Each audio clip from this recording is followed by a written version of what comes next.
Blur. Back when I was a curious and impressionable 9-year-old, the world held a certain mystique that often spilled over into my dreams. This particular story begins on a serene Saturday morning, a moment of stillness in the world, with the first light of dawn gently seeping into my parents' bedroom. The day had already begun for my dad, an avid cyclist who had embarked on an early morning ride with his friends, leaving behind a calm and tranquil home. I found myself nestled in the comforting sanctuary of my parents' bed, a place of refuge from the unsettling dream that had roused me from sleep. As I lay there, the hazy remnants of the dream still clung to my thoughts, casting a shadow over my early morning musings. The room was bathed in a soft, diffused light, a testament to the quietude that enveloped the house.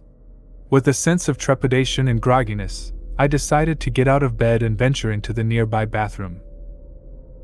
The cool floor beneath my feet provided a stark contrast to the warm cocoon I had just left behind. As I returned to the room after answering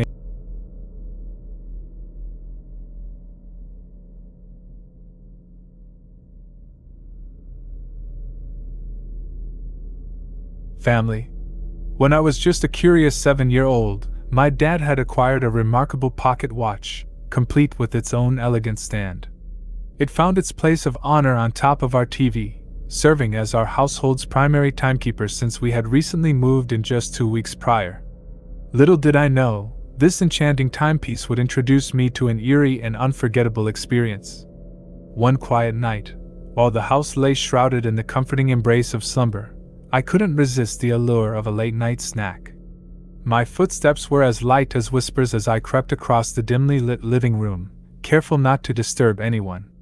That's when I began to notice something unusual.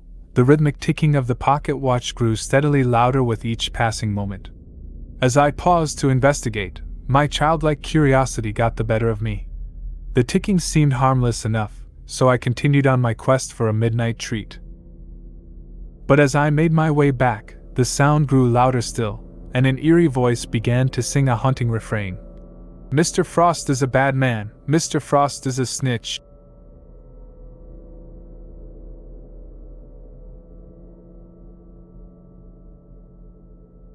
Night. When I was a wide-eyed 7-year-old, and my older brother, a budding teenager at 13, we still shared a room. Back then, I had a formidable adversary, my fear of the dark. It was a phobia that regularly led to me waking up in the middle of the night, trembling, and calling out for my mom to come to my rescue by turning on the hall light, which served as my makeshift night light. This nightly routine was a source of endless amusement for my mischievous brother. One particularly frigid winter night, as I stirred from my slumber, I felt the familiar grip of fear tightening its hold. In my typical fashion, I contemplated summoning Mom to illuminate the hallway and vanquish the shadows. But something stopped me dead in my tracks. There, just beyond the bedroom wall, on our deck, I saw him, a shadowy figure, a man. My heart raced, and I froze in my bed. Panic surged through me, and I tried to scream, but the only sounds that escaped my lips were feeble, high-pitched squeaks. The room seemed to close in around me as I lay there.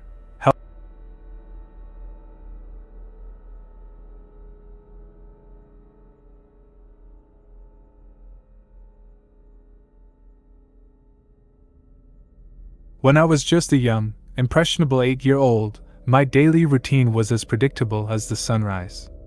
I had an unwavering habit of always retiring to my bed for a good night's sleep, never straying to the living room couch. But one fateful day my world shifted. The somber event of my grandpa's passing cast a pall over our family, and we returned home from his funeral with heavy hearts. That night, I followed my usual bedtime ritual, cocooning myself in the comfort of my familiar room. However, the night held an unexpected twist, one that would etch itself into my memory for years to come. I awoke in the dead of night, disoriented and wrapped in a blanket on the living room couch. The soft glow of the moonlight filtered through the curtains, casting eerie shadows across the room. Confusion swirled within me until my eyes fixed upon an apparition that defied all logic. There, standing before me, was the gentle specter of my late grandpa. It wasn't a terrifying encounter by any means. In fact, the presence of his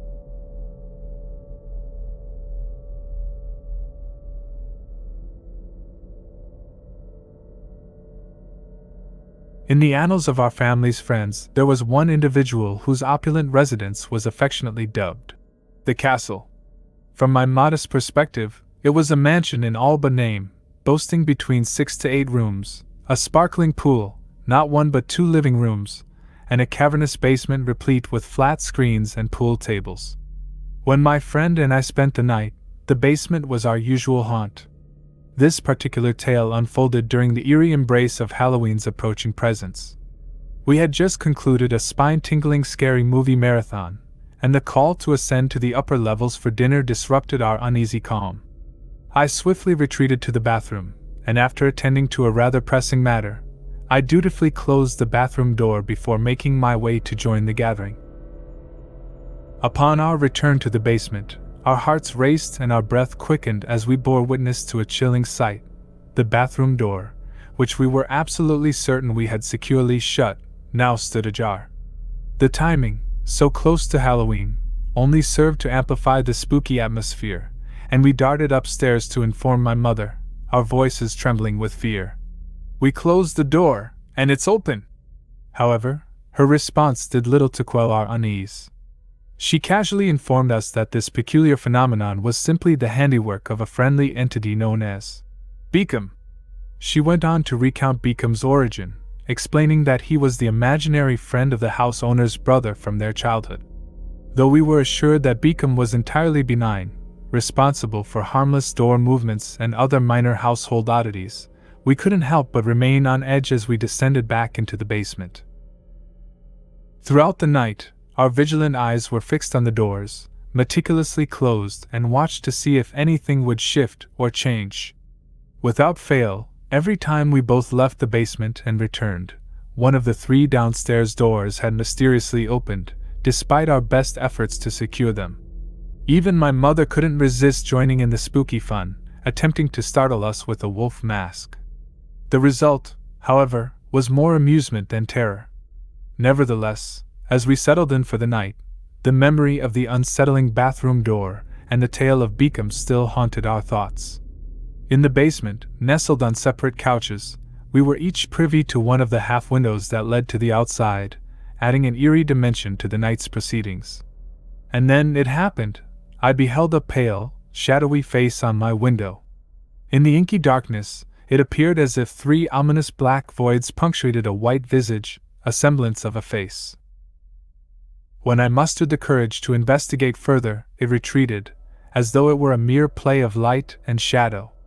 I chose not to divulge this disconcerting encounter to my friend, as we had already reached our quota of fear for that night. Fast forward a couple of years, and we found ourselves sharing the most terrifying experiences we had ever lived through. Naturally, the story of Beacom resurfaced. As I listened to my friend's retelling of our unsettling night, a sense of dread crept over me. He concluded his narrative with, "Yeah, that night scared the life out of me. I never told you this, but when we were sleeping, I saw this incredibly creepy white face looking at me through the window." The revelation hit me like a freight train. We had each seen a different face through our respective windows, an uncanny and inexplicable detail that left me profoundly unnerved. The castle and its eerie inhabitants had not forgotten our visit, and this mysterious encounter would forever haunt my memories of that spine-tingling night.